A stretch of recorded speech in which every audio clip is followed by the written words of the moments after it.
Vamos abrir a palavra em Timóteo, na primeira carta de Paulo a Timóteo. 1 Timóteo, capítulo 3. Carta de Paulo a Timóteo, capítulo de número 3. Primeira carta, tá?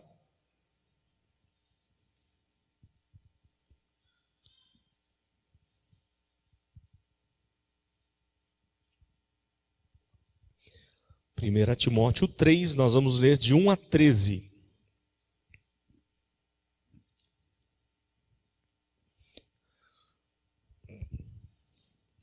Nos diz assim a palavra do Senhor, carta do apóstolo Paulo, na primeira carta, capítulo 3, versos de 1 a 13. Podemos ficar em pé? Vamos lá?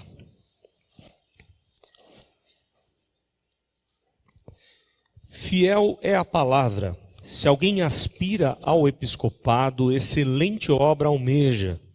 É necessário, portanto, que o bispo seja irrepreensível, esposo de uma só mulher, temperante, sóbrio, modesto, hospitaleiro, apto para ensinar, não dado ao vinho, não violento, porém cordato, inimigo de contendas, não avarento, e que governe bem a própria casa, criando os filhos sob a disciplina com todo respeito. Pois se alguém não sabe governar a própria casa, como cuidará da igreja de Deus? Não seja neófito, para não suceder que se ensoberbeça e incorra na condenação do diabo. Pelo contrário, é necessário que ele tenha bom testemunho dos de fora, a fim de não cair no opróbrio e no laço do diabo. Semelhantemente, quanto a diáconos, é necessário que sejam respeitáveis, de uma só palavra, não inclinados a muito vinho, não cobiçosos de sorte da ganância, conservando o mistério da fé com a consciência limpa. Também sejam estes primeiramente experimentados, e se mostrarem irrepreensíveis, exerçam o diaconato. Da mesma sorte, quanto a mulheres, é necessário que sejam elas respeitáveis, não maldizentes, temperantes e fiéis em tudo. O diácono seja marido de uma só mulher e governe bem seus filhos e a própria casa, pois os que desempenharem bem o diaconato alcançam para si mesmos justa preeminência e muita intrepidez na fé em Cristo Jesus. Vamos orar mais uma vez. Te damos graças, Deus, pelo privilégio de estarmos na casa do Senhor. Já fomos aqui tão impactados por hinos, cânticos, louvores tão abençoados pela Tua palavra, que sempre fala ao nosso coração. E nessa hora precisamos de instrução do Teu Espírito. Ó Deus, que o Senhor mesmo venha aplicar as Tuas verdades na nossa vida, no nosso coração, de maneira muito prática para a vida da igreja, com esse texto que fala de um assunto tão especial, que é a liderança da igreja. Que o Senhor assim esteja conduzindo tudo e aplicando com o Teu Santo Espírito na vida de cada um de nós. Oramos em nome do Senhor Jesus. Amém. Podeis sentar. Nós estamos nos aproximando de uma eleição de oficiais, presbíteros e diáconos. E eu não sei se os irmãos tiveram a oportunidade, mas já há alguns domingos nós temos falado sobre o presbiterato e o diaconato. Falta mais uma mensagem que nós vamos pular, porque a próxima mensagem é sobre o aniversário da IPB, da nossa igreja. Então a gente vai pular e no outro domingo a gente retorna com a última mensagem sobre presbíteros e diáconos. Esse texto ele vai instruir a gente a fazer uma escolha de acordo com a vontade de Deus. É um dos textos de Paulo que instruem, dão as qualidades, as características da liderança que Deus espera na sua igreja. Então nós temos várias questões importantes. Antes de falarmos de cada uma dessas características, eu queria chamar a atenção de todos aqui, principalmente para os membros da igreja, que têm a tarefa, a incumbência de escolher presbíteros e diáconos.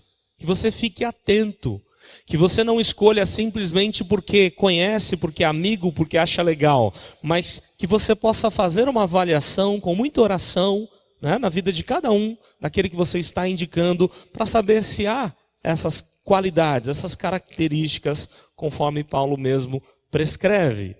E você que é homem e membro da igreja, você tem uma tarefa ainda maior.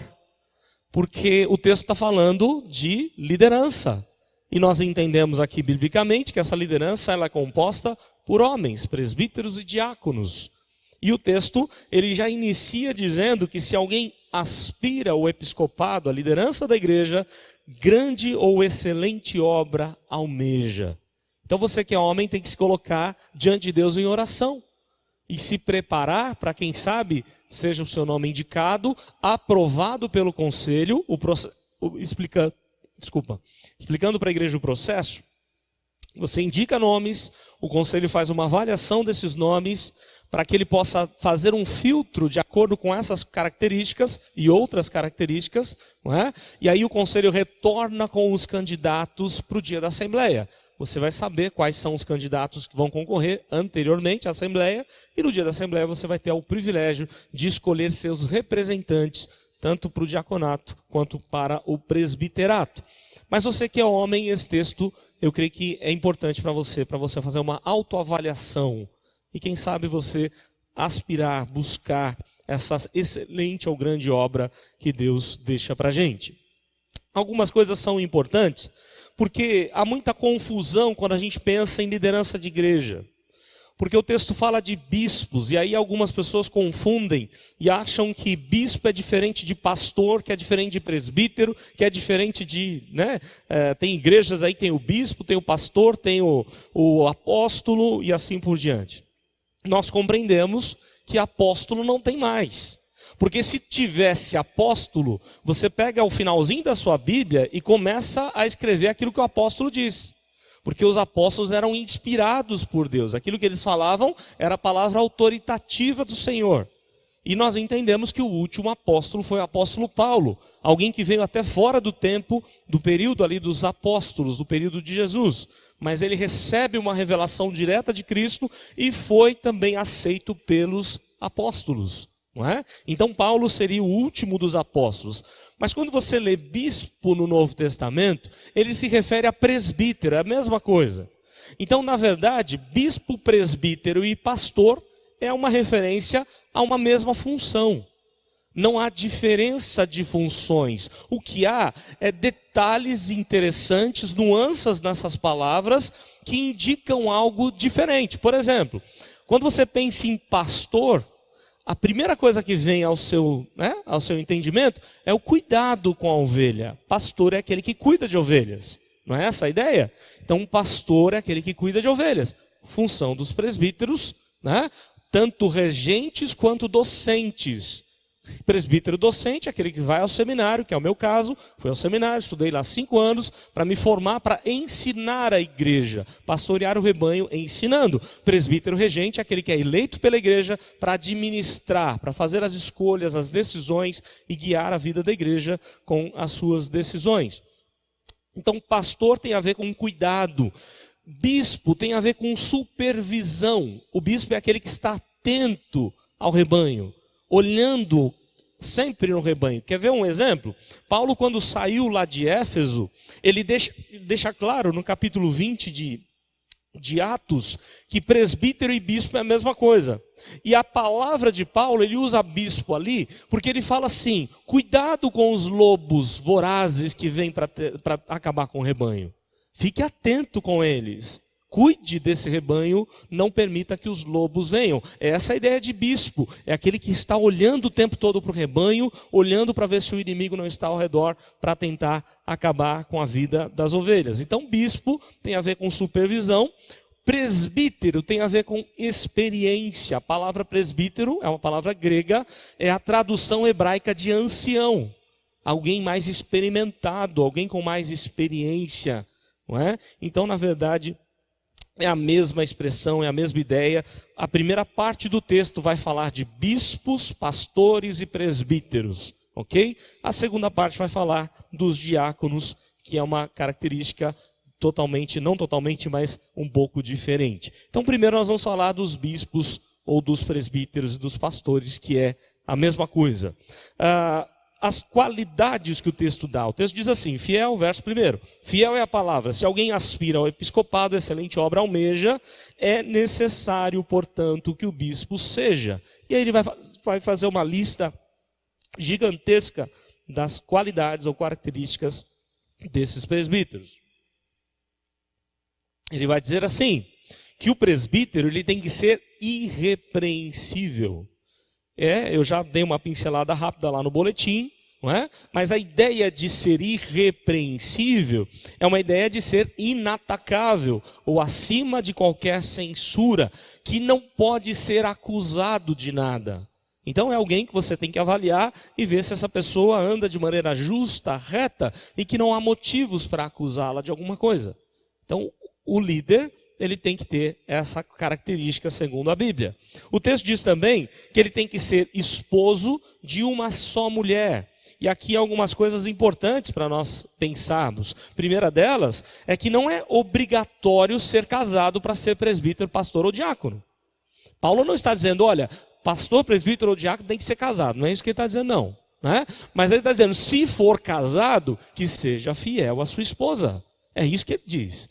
Né? Se casou, que seja fiel, que dedique a sua vida somente para a sua esposa. Ao mesmo tempo que ele está tratando de fidelidade para com o seu cônjuge ou para com a sua esposa, o líder tem que ser modelo para toda a igreja, modelo de como trata a esposa, não é? É essa a ideia. Ele está também condenando aqui a poligamia, porque o contexto dos gregos e romanos era que o homem podia casar com quantas mulheres eles quisessem. Aliás, até mesmo de alguns judeus. Nós vemos na Bíblia alguns judeus que tinham diversas mulheres. E foram todos disciplinados por Deus, porque o plano de Deus sempre foi uma mulher para um homem.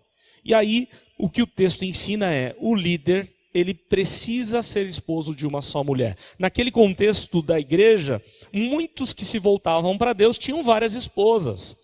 Em alguns momentos, em algumas culturas, os missionários até hoje enfrentam esse problema. Os missionários vão pregar para algumas tribos indígenas e, certa vez, um missionário resolve dizer, olha, você não pode, você tem que abandonar as suas esposas e ficar com uma só. Sabe o que esse homem fez? O indígena matou todas as suas esposas e ficou com uma só. Né? E aí o missionário voltou arrasado para o campo, porque não é assim. Se um problema já existe, não é com outro problema que você vai corrigir. A partir de agora, aqueles que vão casar não podem ter mais de uma esposa. É isso que ele deveria tratar. E aquele homem que tinha várias esposas não podia ser líder na igreja. Então Paulo provavelmente conhecia algumas pessoas lá em Éfeso que tinham várias esposas porque viviam antes de um contexto grego, helênico ou romano. E estes não tinham qualificação para serem líderes na igreja, porque a palavra de Deus diz que precisa ser somente esposo de uma só mulher, tem que demonstrar fidelidade a ela, dedicação, amor à sua própria esposa. Aliás, algumas dessas características, ou a maioria delas, serve para o diácono também. Né? Paulo vai fazer repetições aí, servindo para o diácono. Outra expressão que ele coloca é que o líder, ele precisa ser temperante. E a palavra temperante tem a ver com mente limpa e equilibrada. Olha que interessante, uma mente equilibrada, que não se deixa levar pelos sentidos, pelos prazeres. Não é? Ele não fica indo atrás dos prazeres da vida, mas ele é guiado pelo Espírito de Deus. Ele tem uma mente tranquila, trabalhada por Deus, é moderado, é equilibrado, é calmo, é prudente, é firme, é sadio. Vejam como a expressão é rica, uma só palavra, ela tem diversas nuances, diversos detalhes, vindo desde a literatura grega clássica, seguindo para vários textos da palavra, conforme Paulo usa. Paulo era muito sábio no grego, e ele ia pincelando palavras certas, claro, com a instrução do Espírito de Deus, para dar uma ideia abrangente daquilo que Deus espera. Então, é necessário ser irrepreensível, esposo de uma só mulher, temperante, ter uma mente equilibrada, dirigida por Deus, ser sóbrio, aliás, está muito ligado à ideia de temperança e sobriedade, né? Ser sóbrio é uma nuance um pouquinho diferente, um detalhe diferente, que tem autocontrole, que tem domínio próprio. Os irmãos se lembram que quem tem domínio próprio é porque tem a ação do fruto do Espírito em si. não é? Gálatas 5, Paulo fala da importância dessa parte do fruto do Espírito, que é o domínio próprio. Então, ser sóbrio é ter domínio próprio, é ser prudente, sensato, ter mente sadia ou racional, né? Saber lidar com as várias situações com muita sobriedade. Por que Paulo está pesando muito aqui para os presbíteros? São qualidades difíceis. Porque os presbíteros têm que tomar decisão por toda a igreja. Não sei se os irmãos lembram, mas na primeira mensagem que eu escrevi sobre a liderança, no sistema episcopal, igrejas que têm um bispo que manda em todos, né? Vejam só, o risco é muito grande. Um bispo mandando ou decidindo por todos. Se esse homem for temente a Deus e tiver essas qualidades, a igreja caminha bem. Mas e quando não é? A igreja vai para o buraco, porque ela segue o líder, um só líder. O risco de erro é muito grande. Por isso nós não escolhemos e não entendemos que é bíblico o sistema episcopal. O sistema congregacional é toda a igreja decidindo por todos. E aí você imagina a confusão que ia ser, né? Se toda a igreja escolhesse que cor que ia pintar a igreja. Eu particularmente, esse verde é meio complicado, né? Mas é a cor da igreja presbiteriana. Falar para um corintiano um verde é complicado. Mas imagina se abrir para toda a igreja. Ia virar uma tremenda de uma bagunça, porque um ia querer de uma cor, outra de outra. Então, o sistema congregacional ele não é prático, ele causa confusão. E as igrejas que escolhem esse sistema acabam não agindo por esse sistema. Criam ministérios, porque ele é inviável, ele não funciona. E o sistema que nós entendemos ser bíblico e menos problemático, porque não existe igreja perfeita, é o sistema representativo ou presbiteriano de governo, onde vocês, igreja, escolhem seus representantes e eles vão decidir por vocês. Na verdade, eu sempre pego no pé dos presbíteros, e até no presbitério isso acontece muito, a gente pega muito no pé dos presbíteros, porque às vezes o presbítero ele representa a si mesmo. E a pergunta que a gente faz é, você está dizendo a sua opinião ou a opinião da igreja? Porque o presbítero tem que ser fiel à sua função. Ele representa a igreja. Ele até pode dar a sua opinião, mas ele representa a igreja. E as qualidades do presbítero, então, por conta da responsabilidade, são qualidades muito difíceis. Cabe a ele seguir tudo isso. E aí, seguindo para o nosso texto, o texto vai falar agora que ele tem que ser hospitaleiro. Tudo isso ainda no verso 2, né? Ser hospitaleiro é aquele que tem um coração aberto para abrigar pessoas. Mas não somente abrigar pessoas em suas casas, abrigar no seu coração. Porque de repente você não tem uma casa que esteja disponível, que tenha condições de abrigar alguém. Mas será que no seu coração você não abriga pessoas? Você não convida elas para entrar na sua vida, para conviver com a sua família, para impactar o coração dessas pessoas? Então o líder precisa ser assim, alguém acessível. Antigamente havia aquela ideia do pastor ser o reverendo, né? O reverendo ficava lá no alto de um púlpito, ninguém chegava perto, uma ideia errada. Jesus dizia, vinde a mim. É essa a ideia do líder. Tem que ser alguém acessível, pronto a abrigar as pessoas, ao coração das pessoas. E aí, ele precisa ser então hospitaleiro. Mas eu pulei modesto aí, não é? Ele tem que ser modesto. E a palavra modesto é respeitável, ter mente bem organizada, cumprir honestamente com as suas obrigações e ter uma excelência moral interior e exterior. A ideia de modesto é ser virtuoso. E os irmãos lembram que há um texto da palavra de Deus que fala de virtuosa, mulher virtuosa. E há um exemplo, nós estudamos Ruth recentemente e vimos que Ruth é um exemplo de uma mulher virtuosa. Uma mulher que era reconhecida por todos como uma mulher diferente, uma mulher de confiança, uma mulher sensata e assim por diante. Então é essa ideia de modesto, de ter virtudes, que todos possam ver essas virtudes. Também ele deve ser apto para ensinar, depois de hospitaleiro, apto para ensinar. Não necessariamente ele precisa ser muito eloquente, não é essa a ideia, não é? Porque às vezes o presbítero regente, aquele que administra, ele não tem condições de assumir um púlpito, de dirigir uma reunião, mas a ideia de ser apto a ensinar, ele está pronto a manejar bem a palavra de Deus, a palavra da verdade. Paulo vai dizer isso a Timóteo logo depois do capítulo, seguindo, logo mais no capítulo, na segunda carta, capítulo 2. A ideia então é que o presbítero conheça a palavra de Deus e saiba falar dessa palavra para as pessoas. Mesmo que ele não fale em público, num culto, mas ele tem que saber levar alguém para Jesus, ele tem que conhecer os textos bíblicos, tem que ter um profundo conhecimento da palavra de Deus. Cabe aos presbíteros ou aos líderes. Aliás, a ideia de proteger o rebanho, se você não conhece a palavra, você não protege rebanho nenhum. E eu fico impactado com a vida de Lutero, porque há uma experiência muito interessante de Lutero quando ficou 1 ano em Wartburgo, um castelo, onde ele foi levado às escondidas, sequestrado, e aconteceu um problema muito sério, porque surgiram os profetas de Zical, e eles diziam ter recebido novas revelações, quebrando tudo quanto é igreja católica. E Lutero achou aquilo um absurdo. A reforma protestante não falava nada de violência, não era tomar tudo à força ou reformar a igreja por violência. E Lutero resolve sair do castelo, as pessoas tentam persuadi-lo de não fazer isso, dizendo a Lutero, Lutero, se você sair desse castelo, você vai morrer. E aí ele estava disposto a ir até as cidades onde aqueles profetas de Zical causaram tumulto, e quando ele chega em Wittenberg, saindo do castelo, ele chega em Wittenberg, os textos históricos dizem que somente com o sermão dele, ele acabou com as teorias dos profetas de Zical, somente com a palavra de Deus.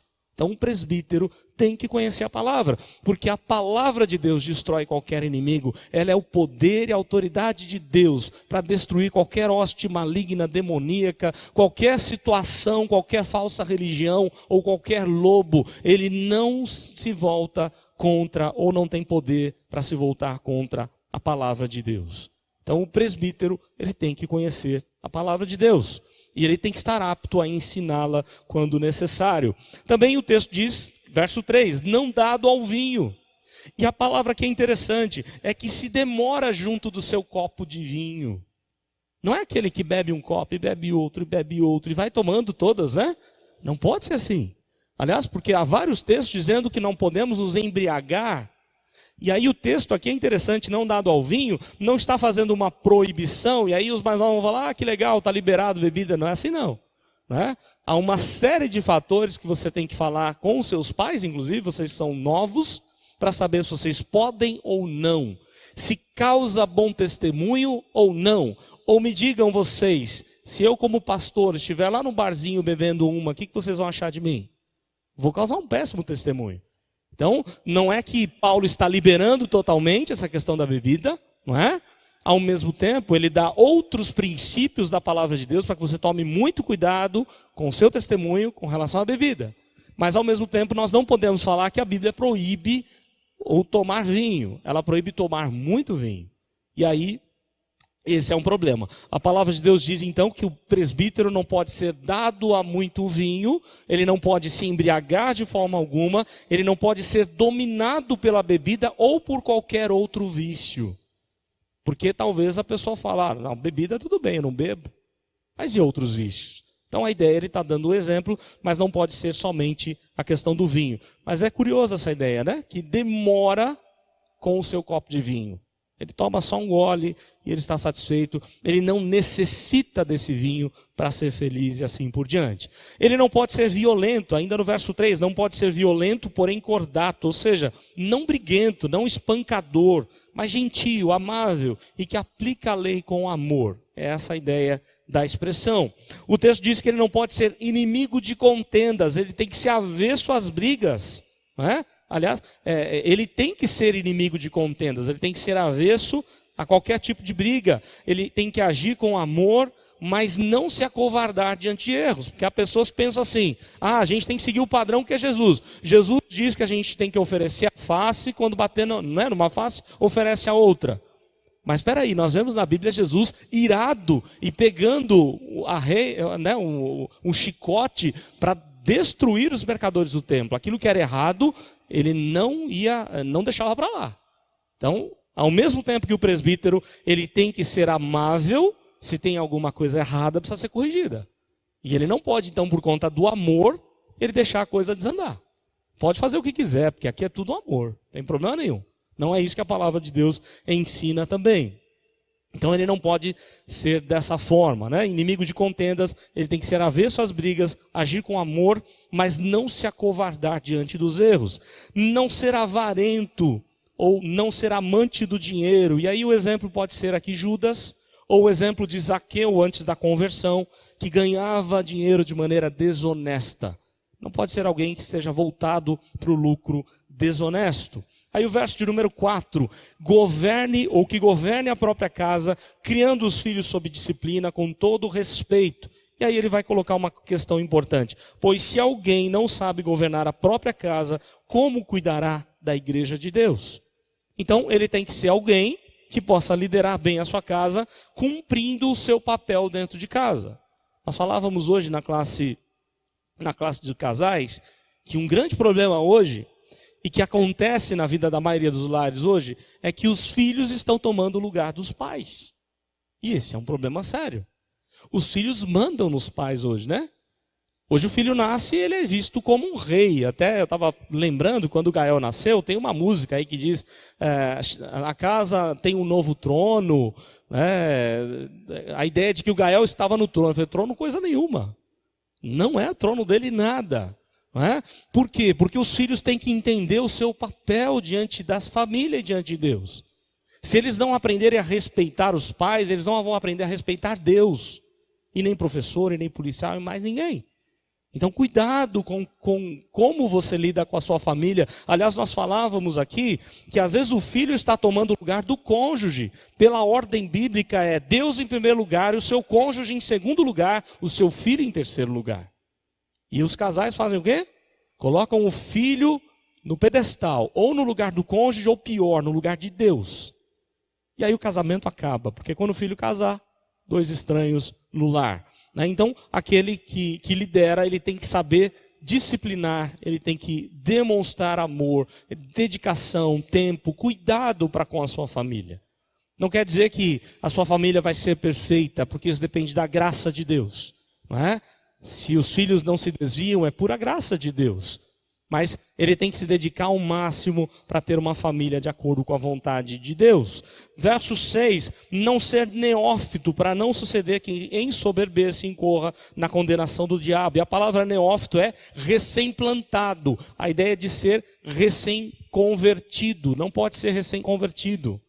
Não pode ser recém-plantado. Por quê? Porque ele precisa ter maturidade. Senão é pior para ele. Nós temos vários exemplos de pessoas que foram para o campo missionário e não estavam preparadas para isso. Temos vários exemplos de seminaristas que foram para o seminário e não estavam preparados para o seminário. E o resultado disso é drástico. Muitos deles se afastam de Deus. Acham que a culpa é de Deus. Então nós temos que tomar todo cuidado ao colocarmos os nossos líderes. Eles precisam ser pessoas maduras, porque senão pode se ensoberbecer. A ideia da palavra ensoberbecer de Paulo aqui é obscurecer. É como uma fumaça onde você não consegue ver as coisas. A ideia de arrogância. Você não consegue avaliar todas as coisas porque começa a se achar. Aliás, o nosso conselho sempre é muito sábio no crivo, na peneira dos nomes que vêm da igreja, porque eu lembro, já várias vezes isso aconteceu, e eu acho que é muito sábio agir assim. Se a pessoa é membro novo na igreja, não é?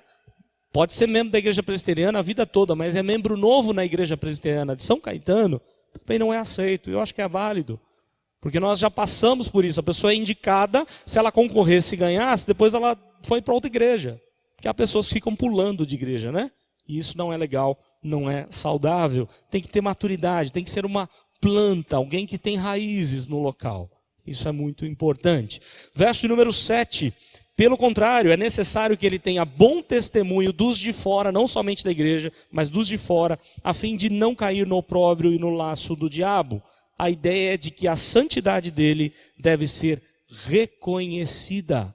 As pessoas devem reconhecer a santidade. E aí, terminando, eu passo para a questão dos diáconos. Verso 8. Semelhantemente quanto a diáconos, é necessário que sejam, e ele dá uma lista mais curta, mas uma lista importante que muitos já foram tratados aqui com os presbíteros. Diáconos devem ser respeitáveis. Não é? Olha só que interessante. eles devem ser honestos e ao mesmo tempo digno de respeito e admiração. E aqui eu vou puxar a orelha da igreja. Porque a tendência nossa como igreja é achar que o presbítero tem que ser mais respeitado que o diácono. E onde está isso? Na Bíblia ou na Constituição da nossa igreja? Em nenhum momento está. Onde está que o diácono é menos importante que o presbítero ou que o presbítero é menos importante que o pastor? Não está. Todos são iguais em importância. Têm funções diferentes, mas são importantes, merecem o respeito, a honra, a obediência à liderança. E às vezes o diácono vai dizer, né, para uma criança, um adolescente que está bagunçando no culto, uma das funções do diácono é a ordem do culto, para que a palavra seja ministrada. E aí ele vai falar, o pai fica bravo com o diácono, porque o pai quer que o filho fique bagunçando. Ou o pai quer deixar o filho no Facebook, quando aqui não é lugar e tempo para Facebook. Né? E às vezes a gente tem que puxar a orelha da igreja para falar, poxa, agradeçam a Deus por ter criado a diaconia. Os diáconos são importantes para a vida da igreja, não somente para recepcionar aqueles que chegam, mas para cuidar da questão social, daqueles que têm necessidades importantes, e eles vão lá ajudar, acudir os necessitados durante a semana, é a função dos diáconos, e eles são dignos de honra, de respeito, assim como o presbítero, como o pastor, como toda a liderança, nós precisamos respeitar as pessoas que Deus coloca como autoridade. Então o texto diz que eles são respeitáveis de uma só palavra, ou seja, pensam aquilo que agem, não é aquele que pensa uma coisa e faz outra. A palavra aqui até é engraçada, fala dos dois cantos da boca, a raiz da palavra aqui.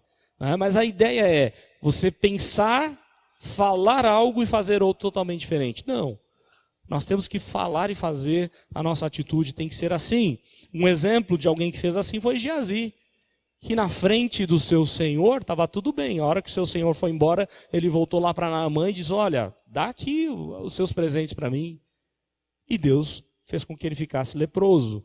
Né? Era um homem de duas palavras, não era um homem correto diante de Deus e das pessoas. Então o diácono tem que ser respeitável, tem que ser de uma só palavra, não inclinado a muito vinho, igual ao presbítero, não é? Não cobiçoso de sorte da ganância, de novo, não amante do dinheiro, do lucro vergonhoso, de ganhar dinheiro fácil, não é? Verso 9, conservando o mistério da fé com a consciência limpa, é aquele que zela pela doutrina. É aquele que cuida da doutrina também, não somente os presbíteros, mas o diácono também cuida do ensinamento da doutrina. E aí o verso 10, também sejam estes primeiramente experimentados, tem que ter experiência, tem que ser provados, pessoas experientes. E se mostrarem irrepreensíveis, exerçam o diaconato. Da mesma sorte, e eu já estou terminando, aí o verso 11 diz assim, da mesma sorte quanto a mulheres, e a referência é mulheres de presbíteros e diáconos. Então agora eu me volto para as mulheres, não é? As mulheres de pastores, presbíteros e diáconos. Da mesma sorte as mulheres, ou quantas mulheres, é necessário que sejam elas respeitáveis, não maldizentes, temperantes e fiéis em tudo. E eu posso dizer com toda certeza, a maioria dos ministérios que acabam, eu conheço diversos pastores que a igreja ama o pastor, mas não suporta a mulher do pastor. Isso é muito triste. Porque há pastores magníficos que fazem um trabalho brilhante, mas tem que sair da igreja porque a mulher mais atrapalha do que ajuda. Então, mulheres, cuidado, sejam auxiliadoras dos seus esposos. Sem a sua ajuda, ele não consegue ser um bom líder. Então, as mulheres têm que ser também assim, necessário que sejam respeitáveis, não maldizentes, temperantes e fiéis em tudo. E aí o verso 12, o diácono seja marido de uma só mulher, da mesma forma como o presbítero, e governe bem seus filhos e a própria casa, também já foi falado. E o verso 13, pois os que desempenham bem o diaconato alcançam para si mesmos justa preeminência e muita intrepidez na fé em Cristo Jesus. Eu queria só dizer o seguinte, talvez você olhe para essa lista aí, tanto a igreja toda como os homens, e fala, meu Deus, como é que eu vou conseguir chegar lá? Não é? O padrão de Deus é alto e ele não abaixa o padrão por nossa causa. Por exemplo, a Bíblia diz que o homem tem que amar sua esposa como Cristo amou a igreja. Alguém consegue amar como Cristo? Estamos longe disso. Mas Deus não vai abaixar o padrão porque a gente não consegue. O alvo é esse, amar como Cristo amou.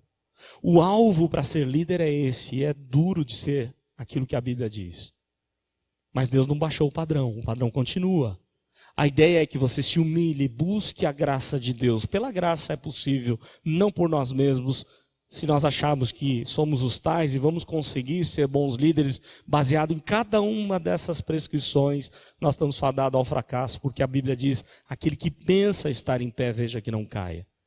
Mas se você, homem, diante de Deus, se coloca com humildade e busca ao Senhor, busca em oração e na palavra, com certeza Deus pode te fazer um líder que agrada o coração de Deus. Que Deus dê sabedoria à igreja para fazermos as escolhas conforme a vontade do Senhor. Deus nos abençoe. Amém.